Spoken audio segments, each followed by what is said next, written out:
Welcome, wanderers. Tonight, I guide you into the shadows of a place long forsaken by time. An asylum with a past so dark, it said even the walls have secrets to whisper. But not all who enter leave unchanged, and not all stories have an ending you can walk away from. This is the Forgotten Asylum. Elliot had always been drawn to abandoned places, the thrill of discovery outweighing the inherent danger. But nothing he'd explored before could prepare him for the Forgotten Asylum that lay at the end of a winding, overgrown road deep in the Appalachian Mountains. The locals spoke of it in hushed tones, referring to it only as the Asylum. Elliot had first stumbled upon mention of the place in an old library archive, a faded article from the 1950s about mysterious experiments on patients. The institution had closed abruptly, the reasons shrouded in mystery. Some speculated that the doctors had gone too far, while others whispered about patients who simply vanished. On a cold, misty evening, Elliot decided to uncover the truth for himself. The asylum loomed before him, a decaying monolith cloaked in ivy and shadows. Its jagged silhouette was barely visible through the fog, and the air seemed heavier with every step closer. The iron gates creaked loudly as he pushed them open, their rusted hinges screaming a warning he chose to ignore. Inside the courtyard, Elliot's flashlight revealed eerie remnants of the past. Wheelchairs with broken wheels, scattered medical tools, and patient files strewn across the cracked pavement. The silence was deafening, broken only by the distant hoot of an owl. As he approached the main entrance, the massive wooden doors groaned under his touch. The stale air inside was thick with mildew and the faint, metallic tang of something he couldn't quite place. The flashlight beam danced across peeling wallpaper and shattered glass, casting ominous shadows on the walls. Elliot wandered through the maze of hallways, each turn revealing relics of the asylum's grim past.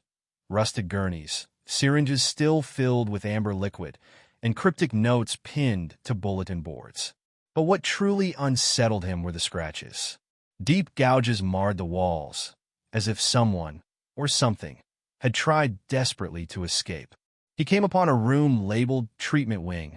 The door was ajar, swinging gently as if recently disturbed. Inside, a table sat beneath a broken light fixture, its surface stained with something dark and dried. Along the walls were cabinets filled with vials, labeled with strange symbols and patient numbers. Then he saw it, a leather-bound journal, its cover cracked with age. Elliot opened it carefully, revealing pages filled with detailed accounts of experiments conducted on the asylum's patients.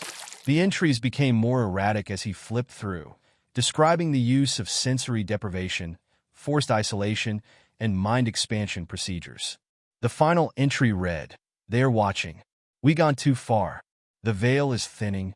A sudden noise shattered the silence, a distant, echoing bang that reverberated through the building. Elliot's heart raced as he swung his flashlight toward the door. He called out, but his voice felt swallowed by the oppressive darkness. Determined to continue, he ventured deeper into the asylum.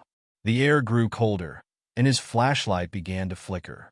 As he entered the basement, the atmosphere changed entirely. The walls seemed to close in, the ceiling pressing down as if the building itself were alive. There, in the basement, he found a room unlike the others. It was circular, with strange symbols etched into the walls and floor. In the center was a large, cracked mirror. The journal had mentioned experiments with psychic resonance, and Elliot realized this must have been the heart of their operations. Suddenly, the mirror began to hum softly, the sound vibrating through the floor. Elliot stepped closer, his reflection distorted and flickering. Then a face appeared, not his own. A pale, gaunt figure stared back at him, its hollow eyes burning with an unnatural glow. The room plunged into chaos. The symbols on the walls began to glow, and the air filled with a deafening roar. Shadows emerged from the corners, clawing at the edges of the light. Elliot turned to run, but the door slammed shut, trapping him inside. Elliot fought against the rising panic, slamming his fists against the door. The shadows grew closer, whispering unintelligible words that made his skin crawl. In a last-ditch effort, He grabbed the journal and hurled it at the mirror. The glass shattered, and with it, the room fell silent. When he woke up, he was outside the asylum, lying in the cold, wet grass of the courtyard. The building stood dark and silent, its windows staring blankly at him. Clutching the journal, Elliot staggered to his feet and fled. Elliot never returned to the asylum, but the journal remained a haunting reminder of what he had witnessed. Its final pages, once blank, were now filled with erratic scrawls and symbols he didn't recognize. He would later learn that many who had explored the asylum before him were never seen again. The asylum still stands, its secrets buried beneath layers of decay and shadow. Was Elliot's escape a stroke of luck, or did the asylum let him go? Perhaps the next curious soul won't be so fortunate. Until next time, fellow wanderers, tread carefully, for the cracks in reality are always closer than they appear.